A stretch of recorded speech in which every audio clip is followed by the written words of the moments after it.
Hi, and welcome to another edition of Beyond the Real. My name is Alex, and today we'll be talking The Gentleman.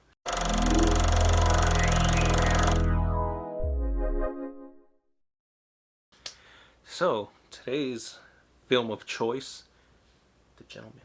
As you can see, I got my nice, fancy flamingo button-up woven shirt on because we need to dress fancy to talk about a fancy film.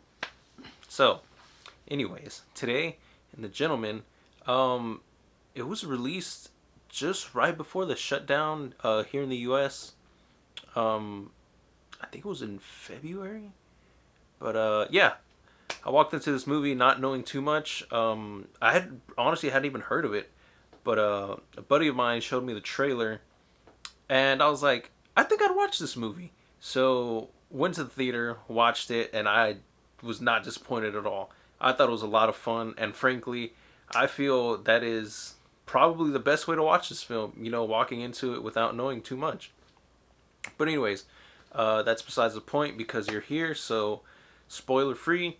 But of course, let's get down to it. This film has quite a bit of people in it, but the main stars are Hugh Grant, Matthew McConaughey, and Charlie Hunnam. This is the and Michelle Dockery. They're the core cast of the characters that we focus on. But of course, we do get supporting roles from Colin Farrell, Henry Golding, and I forget the guy's name, but this guy. Anyways, um, this film, The Gentleman, revolves around Matthew McConaughey, who plays a character named Mickey Pierce, who's trying to sell his empire of weed, bush, skunkamola, White Widow super cheese. and basically he's trying to sell it to someone, but as he's trying to sell it, there's a lot of stuff going on. There's some blackmail going on. He runs into a lot of problems, and honestly, it is just very entertaining to watch. In the way of, in the sense that some of the stuff that happens, it's just kind of funny, but also seeing how he deals with it, how he handles it, how it affects him is just really, really something that you just take in, and honestly, it adds a lot to the film. So probably my favorite thing about this film is the way it's presented, because this film tells you the story through the eyes of someone else. Because Hugh Grant's character, um, he's kind of like a private investigator, and the majority of the film revolves around him presenting what he knows to Charlie Hunnam, and or Raymond as he's known in the film, and he's basically telling the story, but he's telling Charlie Hunnam the story as if it was presented in a movie, which is basically what we're watching. So it's almost as if this whole thing is playing out from Hugh Grant's perspective. And honestly, I really enjoyed that aspect. And I won't get into spoilers, but there are times where you see, and like the film really has fun with that aspect. We might see something happen, and then like it'll be like, oh, I'm sorry, the way it really happened was this way. So you kind of see it rewind, and it's presented and the way that it actually happened. And I really like how they have fun with that. So this film takes place in London, and it very much has that slang and British accents everywhere, obviously. However, some people might not like that because they're not too familiar with certain slang terms. But me, I mean, I wasn't too familiar with everything, but I did enjoy hearing it, and just uh, I really enjoyed hearing it and following along with it, because there were things that you kind of miss, but with the structure of the sentences, you kind of have your context clues as to what it actually means. So you will hear people say like bruv, or the one I like to hear is double bubble. I think that one's funny. And yeah, some of these are pretty funny. Oh, and also, I'm a Chelsea fan, so at some point, Fletcher kind of has a play on the on the "Blue is the color" chant or song. So, I thought that was kind of cool. So one of the things that I haven't done that I will do now is give out today's MVP award. And who does this MVP award go to? Well, of course, Hugh Grant as Fletcher, because just this is just absolute masterclass. Because he literally stole every scene he was in for me, and just this amazing chemistry that he has with Charlie Hunnam, and the fact that the film pretty much centers around them two, and just their discussions. Like honestly, he was a standout character for me. He was funny, he was serious, and he really conveyed he really portrayed the character very, very, very, very good, and honestly, he stood out the most to me out of everyone. And not to say that like this film has bad performances, because it doesn't at all. Like literally everyone is really, really well cast, and they really embody the characters. Like Matthew McConaughey, of course, is an American, but he's in London, and it's Matthew McConaughey, so he's very charismatic, and you just really tend to like his character, and he's someone that you really get behind. And his wife is played by Michelle Dockery, and honestly, I feel like she could have been in it a little more. I feel maybe they could have found something for her, some other things for her to do, but unfortunately there wasn't. So I feel she's kind of underutilized, but she also brought it, and she was really funny.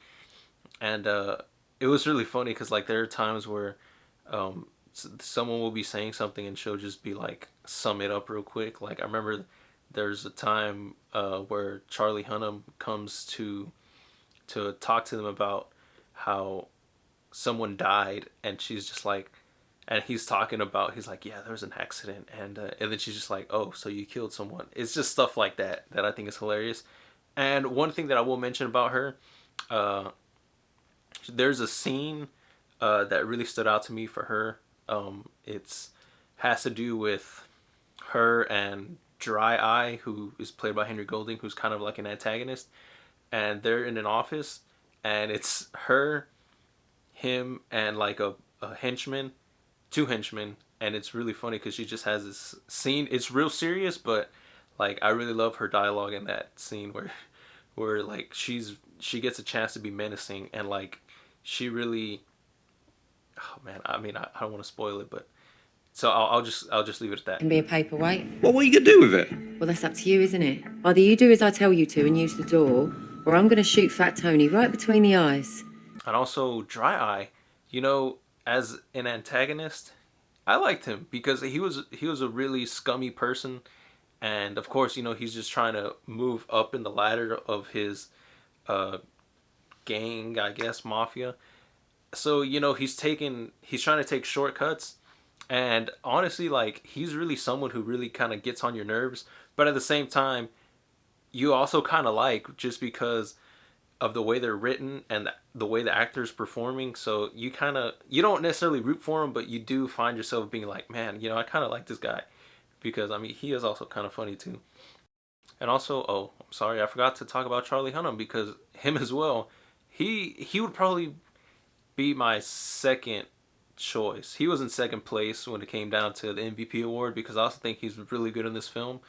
Uh, he plays a character named Raymond, who is Mickey Pearson's, aka Matthew McConaughey's bodyguard, right hand man kind of dude. And he has great chemistry with Matthew McConaughey. He has great chemistry with Hugh Grant, and just those scenes where it's him and Hugh Grant just talking, like I was really drawn into him, because just the way like Hugh Grant is very high energy in this film, and whenever he's talking, versus Charlie Hunnam, who in this film is more calm, more relaxed, and just having that contrast and just how they play off each other, I really enjoyed. And he does get some cool scenes as well.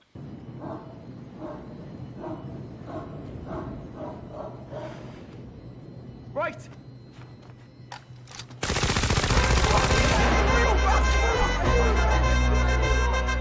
Now, put the phone on the ground. Another thing I also forgot to mention, because as my wardrobe, uh, another thing that I really enjoyed in this film is the wardrobe, the costumes, the costume work. Because honestly, like, everyone in this film looks so good.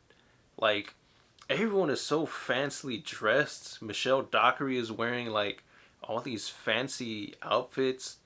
Um, Matthew McConaughey Matthew McConaughey and Charlie Hunnam are wearing these. They're looking very dapper. They got these nice suits on. Hugh Grant, he's got like this nice like sweater, leather jacket, and Colin Farrell. I mean, he still looks nice too, but like he's essentially wearing like tracksuits the whole time, and like he looks just as good as everyone else. Everyone in this film looks amazing. But since I forgot to mention Colin Farrell's also awesome. He was probably my second or third favorite character because I really like Colin Farrell, and you know the fact that he was actually able to speak in his native Irish accent, and basically what his character does in this film, you know, I really enjoyed seeing like the difference between him versus the gangsters as he calls them. And you know, I feel he had a lot to offer. He had a lot to bring to the table. And I mean, like I said, like the people in this film are so charismatic, and you know the actors are doing such a good job that you just really tend to like everyone. And also, you know, hats off to Guy Ritchie for, you know, really being able to pull this off. It was kind of funny because in the opening credits, it's like directed by Guy Ritchie, written by Guy Ritchie, produced by Guy Ritchie. It's like, all right, we get it, man. But yeah, you know, hats off to him for, you know, being able to bring this cast together, you know, tell this great story and capture it all on film. Because honestly, I really enjoyed myself watching this film, and I think he did a magnificent job. And at the time of recording, this is probably the only Guy Ritchie film I've seen, but I for sure am checking more out. And yeah, you know, this was an amazing film. I enjoyed it very much. I think since it came out, I think I probably watched it like 5 or 6 times. And not to air dirty laundry, but I've told Mark to watch this film, and I don't think he's watched it yet. So, so Mark, watch the movie, as well as you at home. Watch it. It does have foul language. There, there's a point where it feels like it could get a little dirty in a sexual context, and yeah, foul language. There's a lot of, you know, the bases around marijuana. Matthew McConaughey's marijuana business, so I guess there's drug influences as well.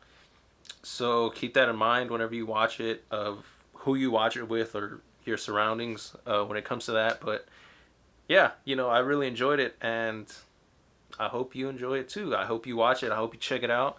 I hope you enjoyed it as much as I did. And of course, as always, this is Beyond the Real. My name's Alex, and I'll talk to you soon. And until next time, bye.